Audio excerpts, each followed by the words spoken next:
The humans stood in the center of the crystalline throne room, and every guard in the chamber had their weapon trained on his chest. Queen Vaethira of the Zenith Empire leaned forward on her obsidian seat, her 4 eyes narrowing as she studied the creature that had somehow bypassed 7 security checkpoints, 3 scanning arrays, and a neural dampening field. He wore no armor, carried no visible weapons. His skin was pale, fragile-looking, marked with scars that suggested a life of violence survived rather than avoided. When he smiled, it didn't reach his eyes. "Your Radiance," Commander Thexal said, his voice tight with controlled alarm. "The intruder refuses to identify his purpose." The human's smile widened. "I'm here about the children." A ripple of confusion passed through the assembled court. The Queen's primary consort, Lord Victor, rose from his seat beside the throne, his crest flaring crimson. "What children? Speak plainly, creature, or die plainly." "The 73 human children your collection ships took from the colony on Threshold Minor," the human said, his voice carrying across the vast chamber with unnerving calm. "I've come to collect them." Queen Vaethira's mandibles clicked once, a sound her subjects knew meant someone was about to die. "We take specimens from many worlds for our menagerie. The Imperial collection is the finest in 12 star systems.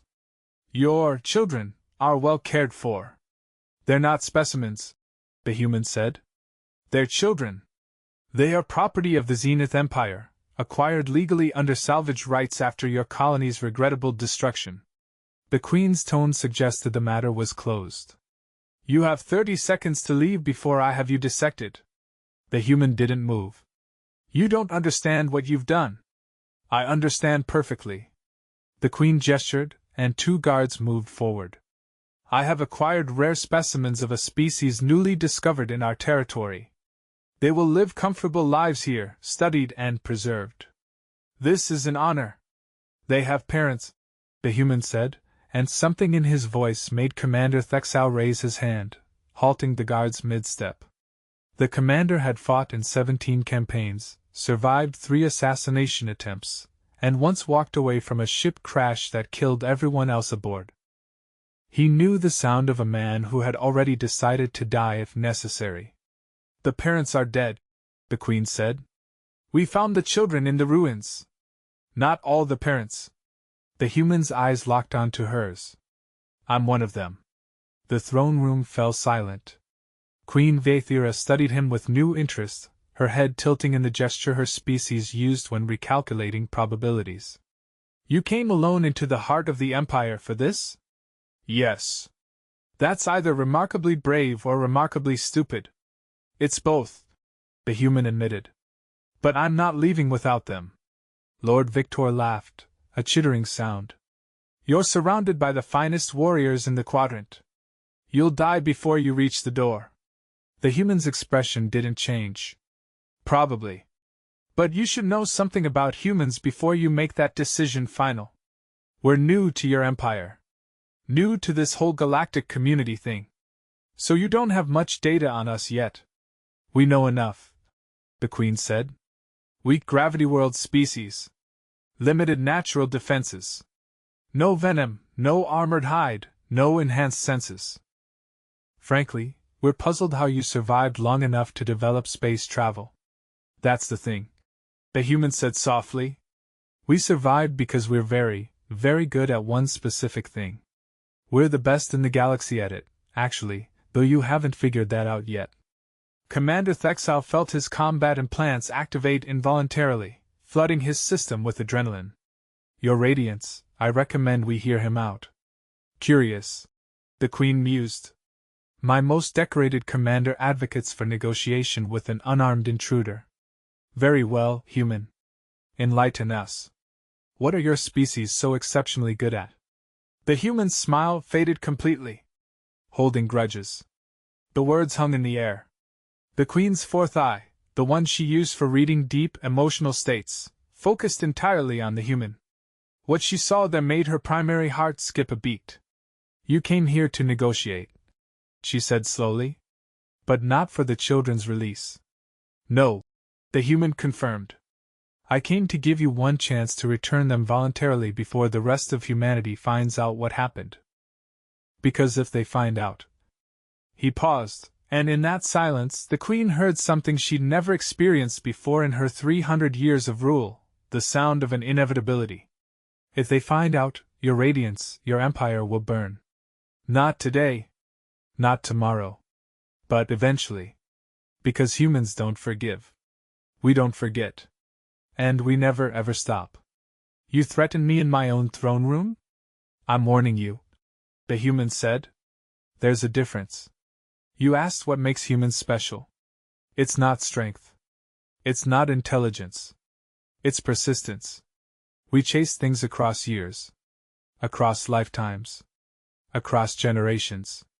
We'll sacrifice everything to settle a score. And you took our children. The Queen leaned back, her multiple minds processing scenarios. What's your name, human? Marcus Webb. Lieutenant, Earth Colonial Defense Force.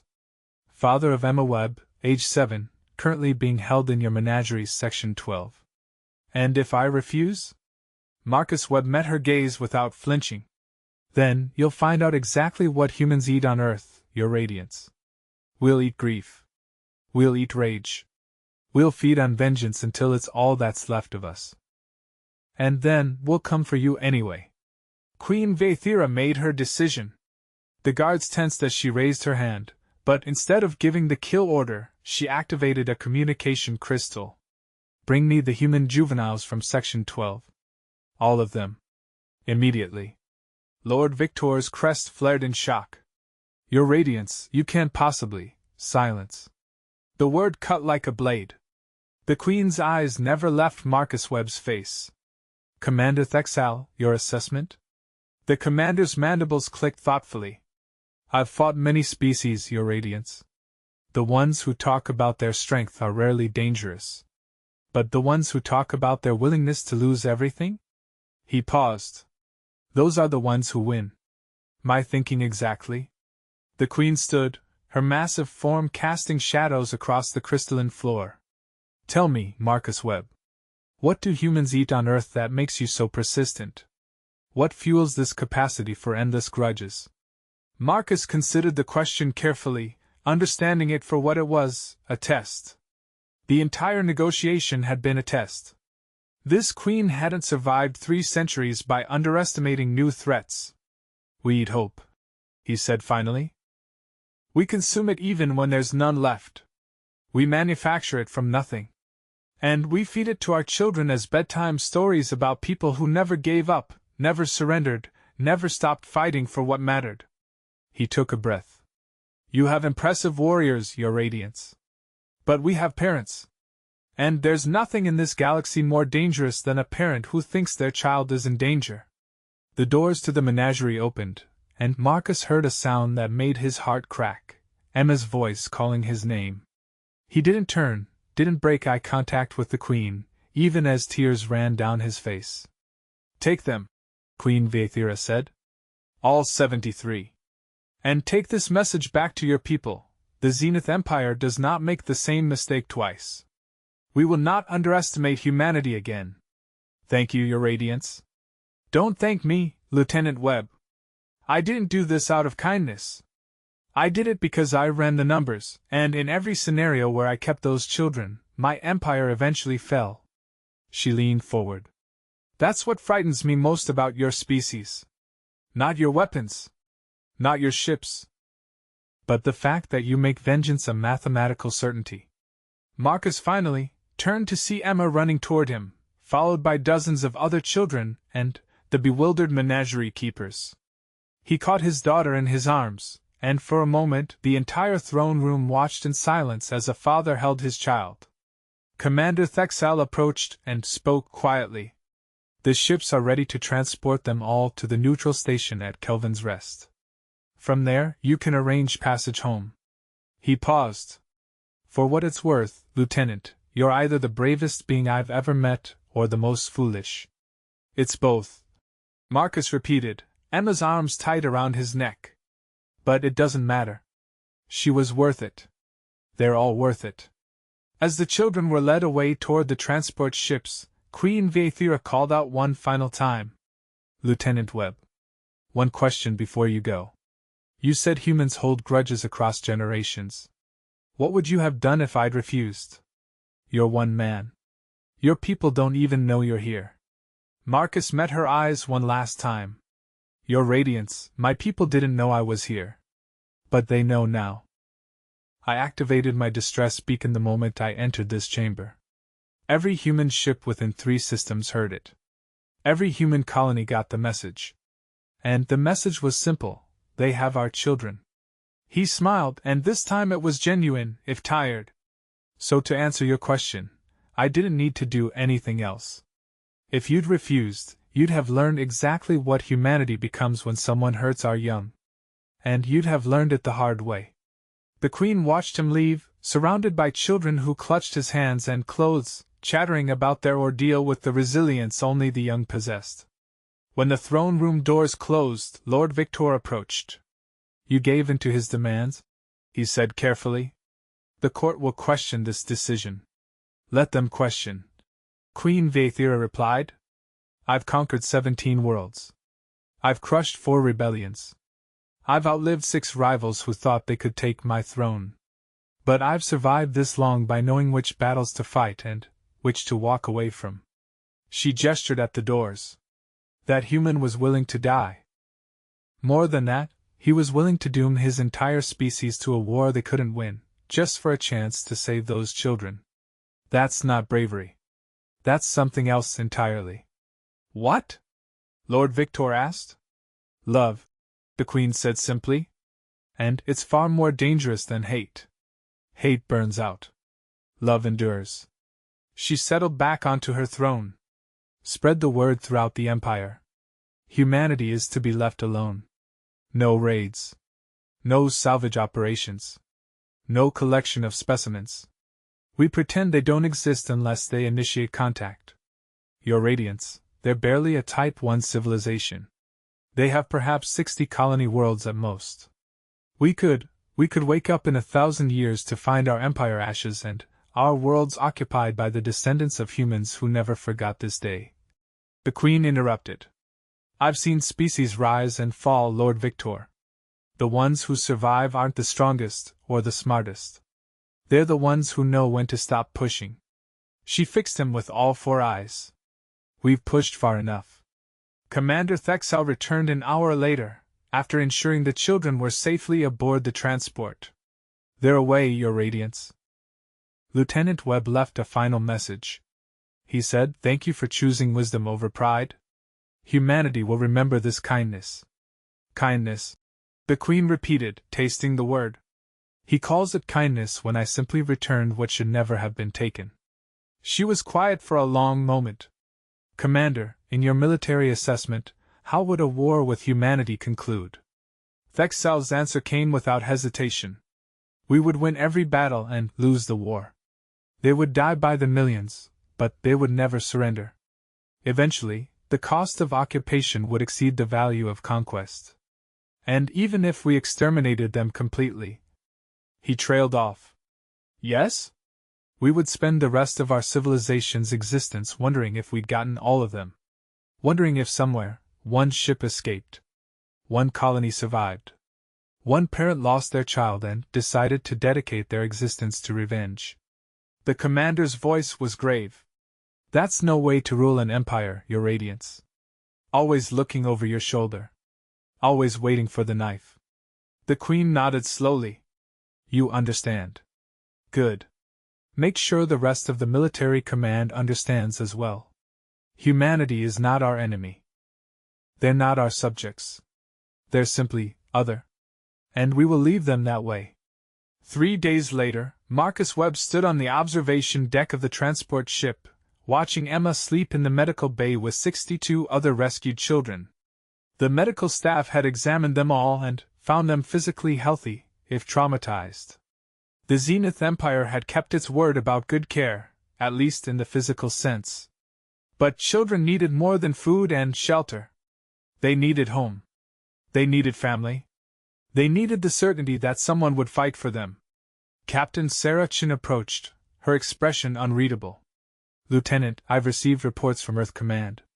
Your unauthorized mission has created quite the stir. They're calling you everything from a hero to a war criminal. I know, Marcus said quietly. I violated about 40 different regulations. Stole a ship. Entered hostile territory without authorization. Threatened a sovereign power. You also saved 73 children and potentially prevented a war. Captain Chen leaned against the viewport. Command wants to court-martial you. I expected that. They also want to give you a medal. Marcus smiled faintly. That's awkward. The compromise is you'll be quietly retired with full honors, no court-martial, no medal, and we all pretend this never happened officially. She paused. Unofficially, every parent in the Colonial Defense Force knows what you did. And if it happens again, they'll do the same thing. If it happens again, there won't need to be a rescue, Marcus said, still watching Emma sleep. The Zenith Queen isn't stupid. She ran the numbers. You're that certain? I saw it in her eyes. She understood. Not just the tactical reality, but the fundamental truth about humanity. Marcus pressed his hand against the viewport. We're not the strongest species. We're not the smartest. We're not the fastest or the most advanced. But we're the species that will burn down the whole galaxy rather than abandon our children. And once she understood that, she had no choice. You gambled everything on her making that calculation. I gambled everything on her being smart enough to see the future. Marcus turned to face the captain. In every scenario where she kept those kids, her empire eventually fell. Maybe not in her lifetime. Maybe not in her children's lifetime. But eventually. Because humans don't forgive. We don't forget. And we never stop. She saw that. And she made the wise choice. Captain Chen was quiet for a moment. What you said to her about what humans eat? About consuming hope and feeding on vengeance. Did you mean that? Every word, Marcus confirmed. We're persistence predators, Captain. On Earth, our ancestors would chase prey for days until it collapsed from exhaustion. We'd track wounded animals across miles. We'd follow migration patterns across seasons. That's in our DNA. We don't give up. Ever. The Zenith Queen asked what makes us dangerous, and I told her the truth. We're the species that turns loss into fuel and grief into determination. He looked back at the sleeping children. They took our children. In that moment, they made themselves prey. And humanity is very, very good at hunting. The captain nodded slowly. I'll include that in my report. Might help Command understand why you did what you did. They won't understand, Marcus said. Not unless they're parents themselves. Not unless they felt that moment when you realize your child is in danger and every rational thought in your head shuts down, replaced by one single imperative: get them back. No matter the cost. No matter the odds. No matter what. I have 2 daughters, Captain Chen said softly. I understand completely. They stood in silence, watching the children sleep. In the medical bay, Emma stirred and smiled in her dreams, finally safe. Finally, heading home. Around her, 62 other children dreamed their own dreams, unaware that their rescue had just redefined humanity's relationship with the wider galaxy. Word of the incident spread quietly through the underground networks that connected the galaxy's various powers. The Zenith Empire had backed down. The mighty Queen Viathera, who had never retreated from any confrontation, had returned captured specimens without receiving anything in exchange except the promise of future peace. Analysts tried to understand it. Military strategists debated it. Diplomats worried about it. But parents across a dozen species heard the story and understood perfectly. They understood the look in Marcus Webb's eyes when he stood alone in that throne room. They understood the calculation Queen Viathera had made. And they understood the message that humanity had sent to the galaxy without meaning to: we are not strong. We are not advanced. But we are absolutely relentless. And if you take our children, we will become your nightmare. 3 months later, the Galactic Council sent an official invitation to Earth to join their assembly as a full member species. The invitation was carefully worded, respectful, and came with numerous trade and technology agreements. Earth's diplomats were puzzled by the generous terms until they read the classified addendum, written by Queen Vaethira herself. It contained 3 words. They love fiercely. And beside it, in the Queen's own script, a longer note. Any species capable of this level of devotion to their young will either become our greatest allies or our most dangerous enemies. I prefer allies. Do not provoke them. Do not threaten them. And above all, never, ever touch their children. The Empire learned this lesson at minimal cost. Do not force them to teach it again at maximum cost. Marcus Webb never learned about the Council invitation. He retired quietly to a small colony world where Emma could grow up far from the spotlight. But sometimes, late at night, other parents would visit. Other soldiers. Other people who had children and understood what he'd done and why. They never said much. Just sat on his porch, shared a drink, and looked up at the stars. Because they all knew the truth now. Humanity had announced itself to the galaxy not with weapons or technology, but with love. And in doing so, they'd sent a message more powerful than any threat: we are here. We are fierce. And we protect our own. The galaxy could accept that and find peace, or reject it and find war. But either way, humanity would endure. Because that's what humans did. They persisted. They survived. They held grudges and remembered kindness in equal measure. And they never, ever abandoned their children. Queen Vaethira understood that. She'd made her choice. And in doing so, she'd saved 2 civilizations from a war neither could truly win. 2/2